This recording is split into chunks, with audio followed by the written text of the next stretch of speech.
Hello, ladies and gentlemen, and people on the internet. Welcome to Pez of the Mind. I am James Phoenix. With me today is Chris the Mole, the two-time award winner. Yep, there it is. Yep. And we are here today to review the 2013 animated movie adaptation of the classic Frank Miller comic storyline, Batman: The Dark Knight Returns. Or Dark Knight Returns, Part 1 and Part 2 if you bought them when they first came out. Right.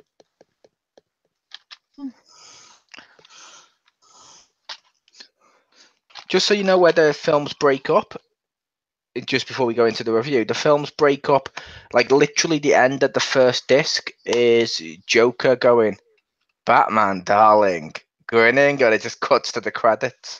I figured that. And it literally starts the first episode with the same thing, and I was like, okay, that's cool. It was just because there's a few instances in that film where you could have ended it as a movie. Mm-hmm. That's just a great moment, though. But yeah, it's no surprise. I've mentioned that to people before now. That's my favourite Batman story. I think the animated film did it justice. Mm. It's an awesome story. It is a really good story. For those who might not be directly aware, a lot of this source material was used in the film the Batman vs Superman: Dawn of Justice. Yep, or at least elements. Yeah. But yeah, which is cool because, to be fair, this is the Batman v Superman fight. And yeah, the film is almost, I think it's kind of counted as an Elseworld, but not really because it's not under the Elseworld publications. Mm-hmm. But basically, it's Batman's been retired for years. He finally comes out of retirement as an old man, and how the world's changed around him and all the events that are going on. Mm-hmm. And there's multiple stories, like there's the mutants taking over the city, the return of Joker, and throughout all of this, as they mentioned throughout the whole story, basically, I think it's meant to be President Reagan. Yep. Has got rid of all superheroes. Mm-hmm. Wonder Woman's gone back to her people. Green Arrow is considered dead. Superman is the only one that's allowed to still operate, and that's because he always prided himself on being, I don't know what you'd call it, but the patriotic hero. Mm-hmm. Therefore, he's willing to do what the president says, and he can still sleep at night because it's for the country. Even if it's something that's clearly, like, some of the choices in this are clearly bad, but Superman can be seen to sort of disagree with him, but he's not going to say it outright because he doesn't want to go against his country. Because for lack of a better term, and I hate to say that, at his core, one of the weaknesses of Superman is he's kind of a coward. A little bit. I only mean because this fight will show you, kind of, he's not the superhero that's willing to go as far as he has to get the job done. Mm-hmm. He always feels like he doesn't want to hurt his image, if that makes sense.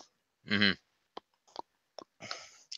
But yeah, the story is interesting, and like I said, you start off with the mutants, and so we can just go through it that way. I'm not going to go through all of the story scene by scene, but I'll just go through the 3 little arcs so we can discuss them. Like the mutants, what did you think of the mutants?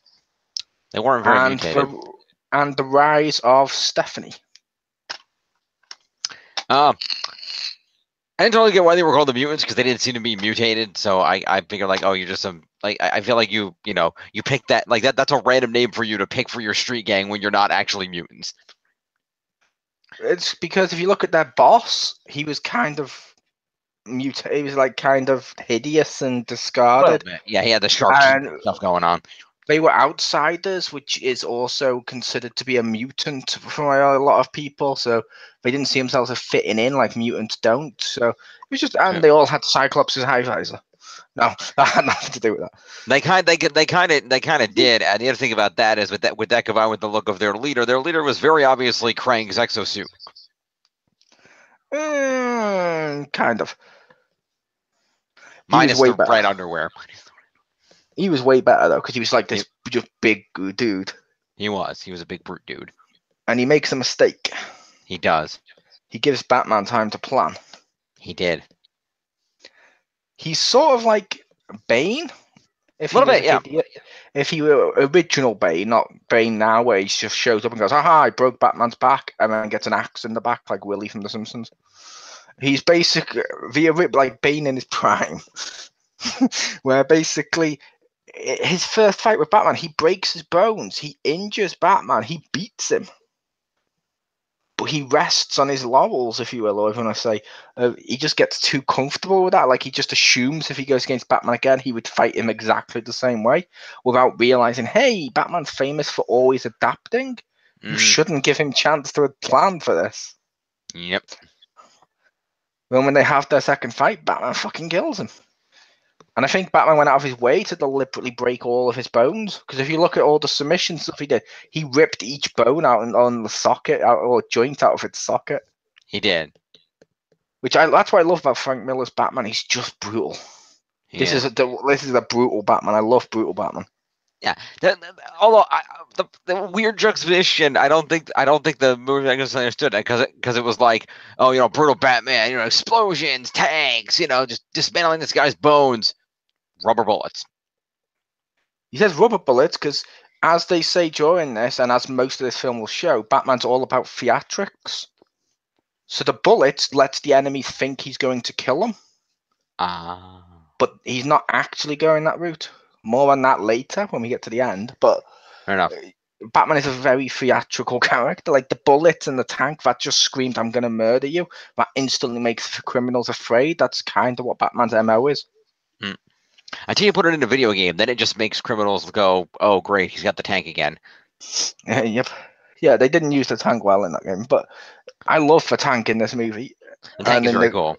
And how it was designed in the comic as well. And I liked the arc with the new Robin. She was cool. She was, and I like the fact that they aged her up a bit from the comic and had her be in high school as opposed to being like 10. And yep. And I like the fact with this they did mention Jason and what had happened to him, but I do love throughout the whole story, Batman keeps telling her, if you fuck up, you're fired. Never mind the fact if she fucked up in those situations, she'll be dead. She'd be fired. Which, okay, but I liked that. It was cool. And you get to see her come in as Robin, and you get to see how the new Robin sort of helps Batman on a little bit. I feel they can always do more with her, but yeah.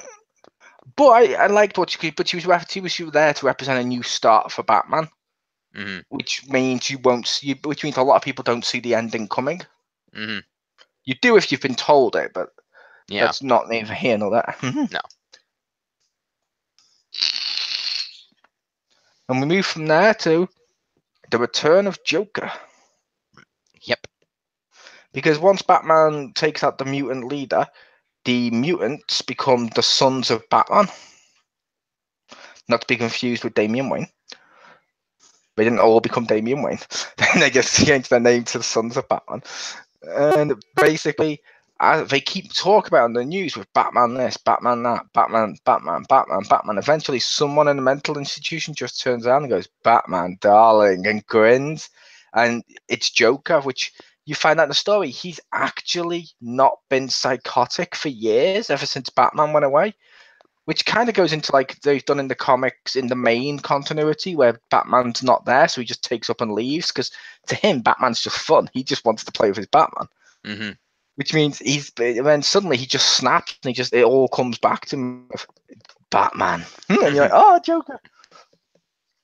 And it's cool because it's a big muscular Joker. It is. He's very buff. Although I gotta say, Mind Control Lipstick. Did he send some goons to go like talk to Poison Ivy or something? To be fair, it's Joker. He's had stuff like that in the past. Like classic Joker used to have like mind control makeup, Joker stuff, and all that before he became more serious. Okay. But it is funny.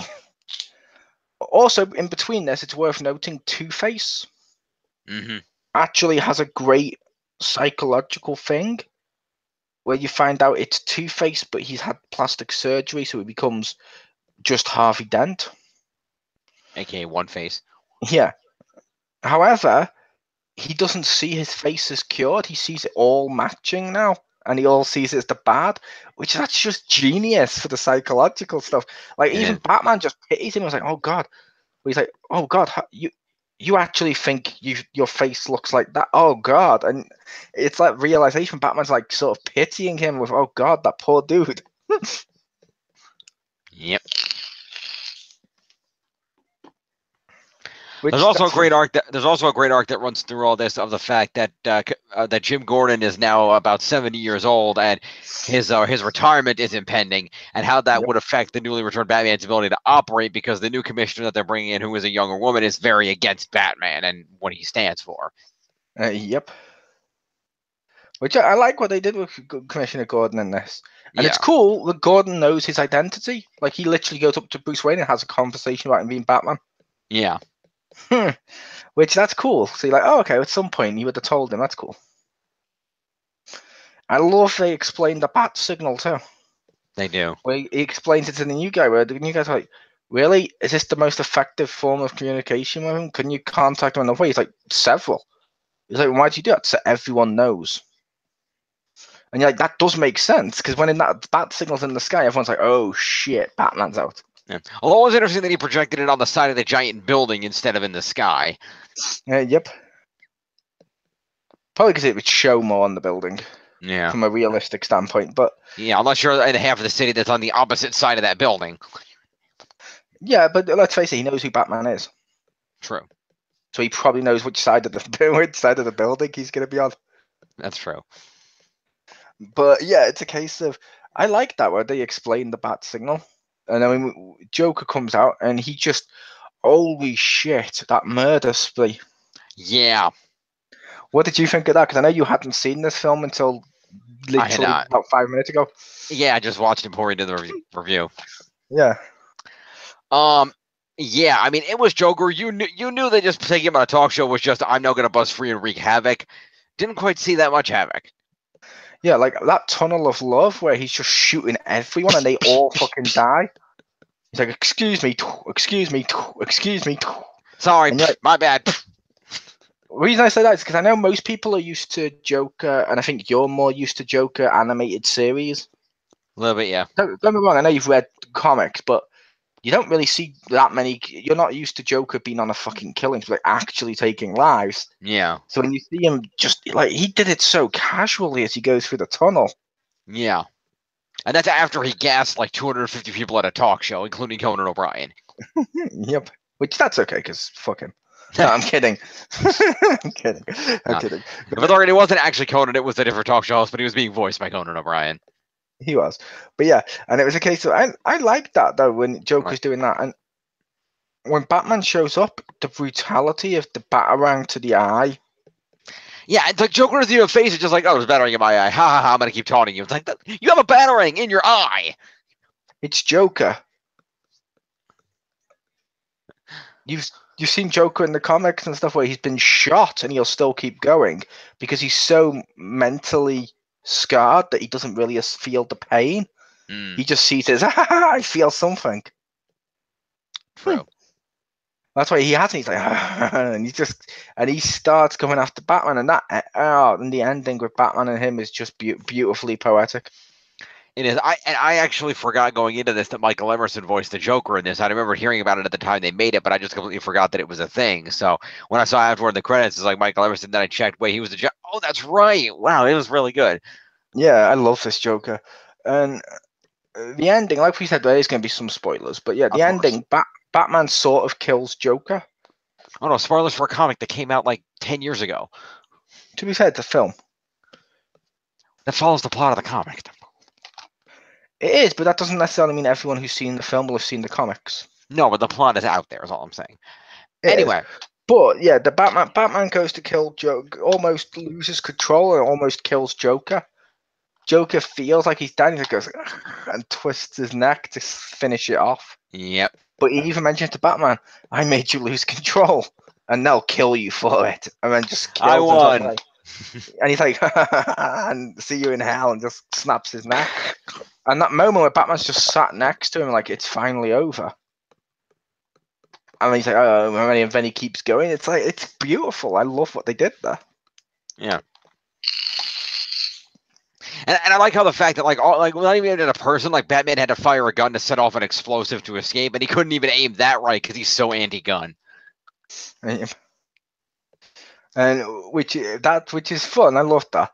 Then that moves on to the end plot of Superman fighting Batman. Yep. Which is wonderful. I love that fight. It was a good fight.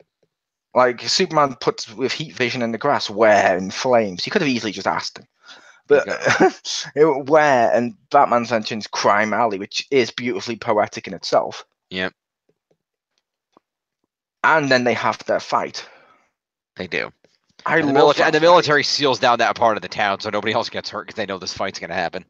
Yep.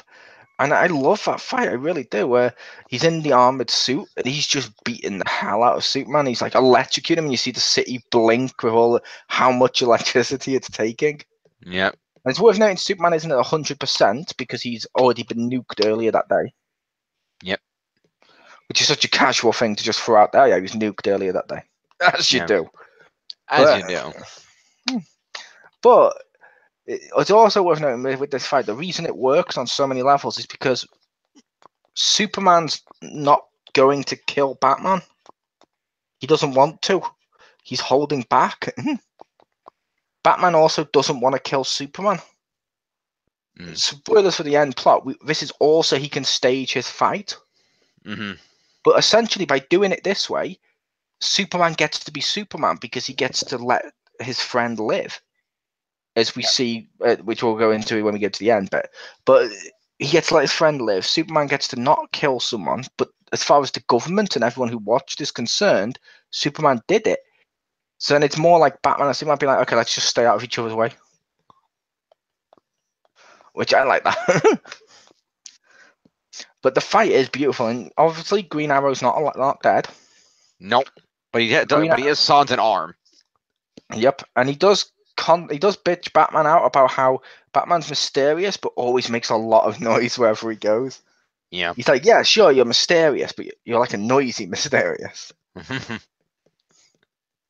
And then he fires like a kryptonite arrow at Superman, and just goes and gasses him. Yeah. And then Batman brings that, and as you know, Batman brings that point home of made the mixture more potent, more dense. I could have killed you right now. I chose not to. I want you to live and remember the one man who beat you. Yep. Which is awesome.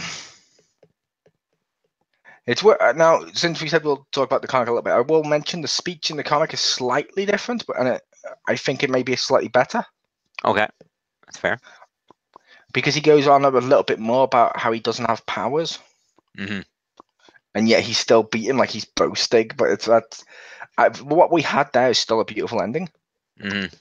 And then Batman's heart gives out and he dies. He does. Wayne Mansion explodes. Alfred, upon seeing this, suffers a stroke and dies, which is really sad. I like Alfred. But let's be fair, the fact that Alfred was even still alive at this point in time is kind of surprising. Yeah, people do live for a while, but it's still sad to see Alfred die. And so you just got to figure, if Bruce is in the neighborhood of late 50s in this, Alfred's got to be closing in on 80. Depends on what age gap they went with for. Well, one can get a general idea simply by virtue of the fact that, Alfred was obviously grown when he took in Bruce, who was 12 at the time, which means if we're assuming...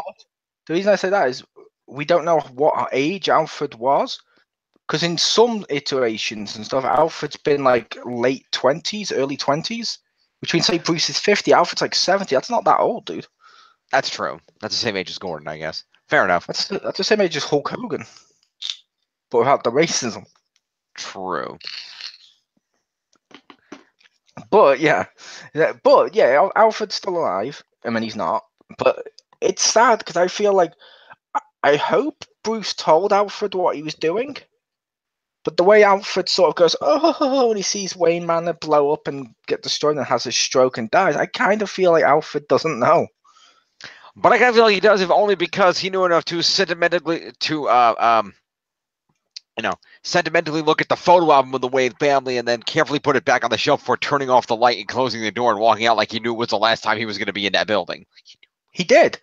However, if that's exactly how he would have reacted if Batman was going to die. If Batman told him, "I'm going to die in the fight against Superman," burn everything so there's no trace of what happens to me, he would sentimentally look at pictures of young Master Bruce and then leave. Right, which is why if he knew it was coming, it's kind of surprising he just suddenly had a stroke. But I guess if I guess if the whole overall of it overwhelmed him, I could see it happening. That's what I mean. Like if it's like, "Oh God, the home," and then it sort of has. That's why I'm like, I hope he knows, but I don't think he did, which is kind of sad. Uh, But then at the end, everyone's at the funeral. Old Selina bitches out Superman for what he did, mm-hmm. which is beautiful in itself. Yep. Superman goes to leave. There's young Robin in a disguise, so Superman doesn't see her because he spotted her face at the last thing. Superman just looks angry at her, hears the heartbeat, and he just sort of winks and smiles, which is Superman saying, "Okay, that's cool. I see what you did," and just leaves.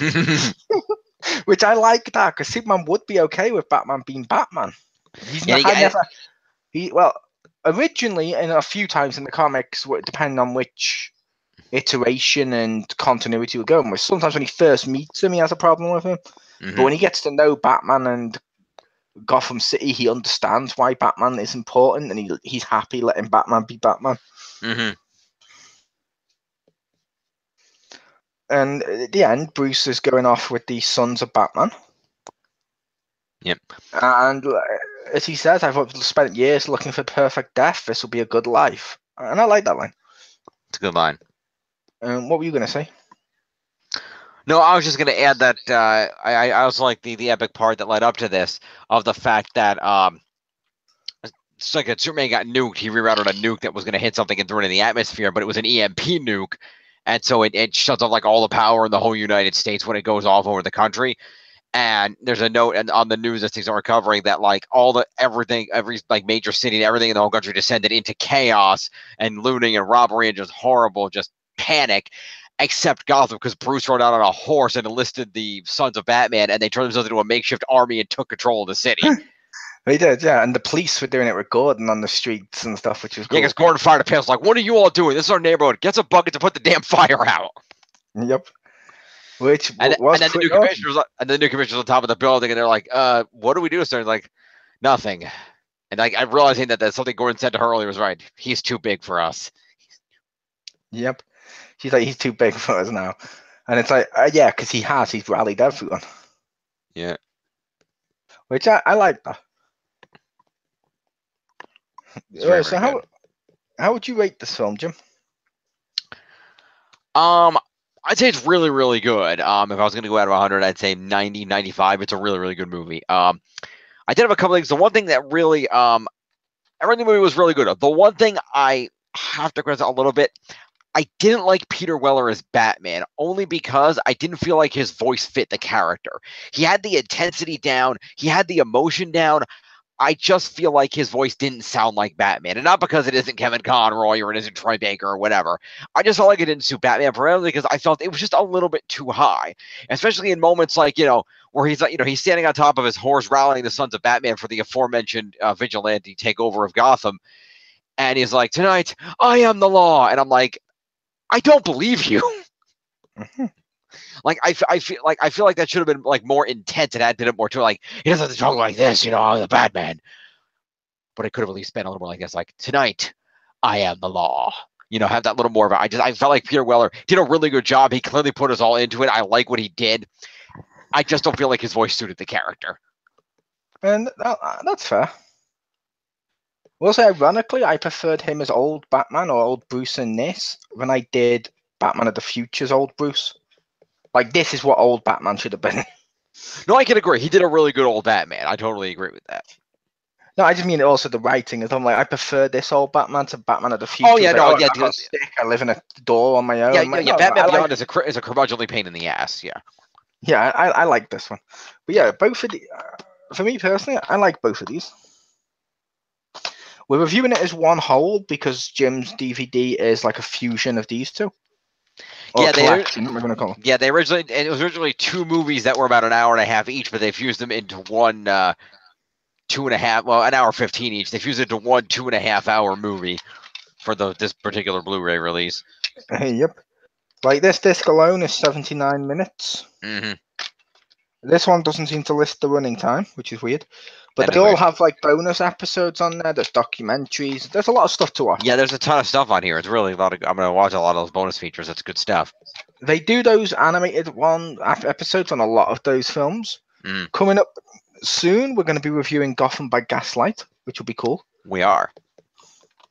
But which is different to this one because this one's follows a lot closer to the comic than that one does. That one deliberately differentiates it, which is cool.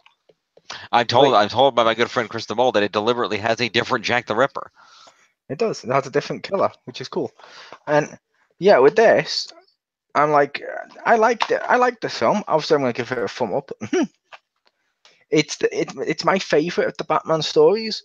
It does Joker right. It does Batman right. It does almost his relationship with a Robin correct. I wish Dick had been in it. Like I feel like when Batman came back, Dick would have come back. Well, he does address Dick at one point in the movie, talking about how I think it's Alfred. They asked him, have you talked to Master Dick recently? And Bruce says something. And Bruce says something like, I don't talk to Dick anymore, or something like that. And he does address the fact that they had this falling out and they haven't spoken to each other in a really long time. Yeah, but I kind of wish he'd come back. I like Dick, but I really do. Not when he's a special agent. I didn't like that storyline, but I did like it. Yeah. I do like him as Nightwing. I even didn't mind him as replacement Batman. Mm-hmm. But yeah, like I said, all the characters are great in this. I love that art style where it's sort of like the fakeish anime, realistic-ish style. Yeah. I like that. I loved all the voices. I loved the music. I loved the pacing of this. Because the reason we say that is like there's 3 subplots for this one movie. Yeah.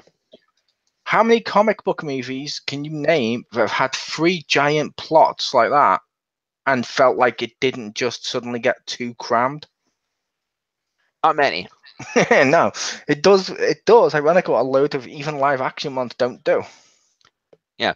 And I gotta say, the voice cast, like I said, I addressed Peter Weller, but the voice cast of this entire thing is amazing. Ariel Winter voices Carrie Kelly in this. David Selby does a great job as Commissioner Gordon.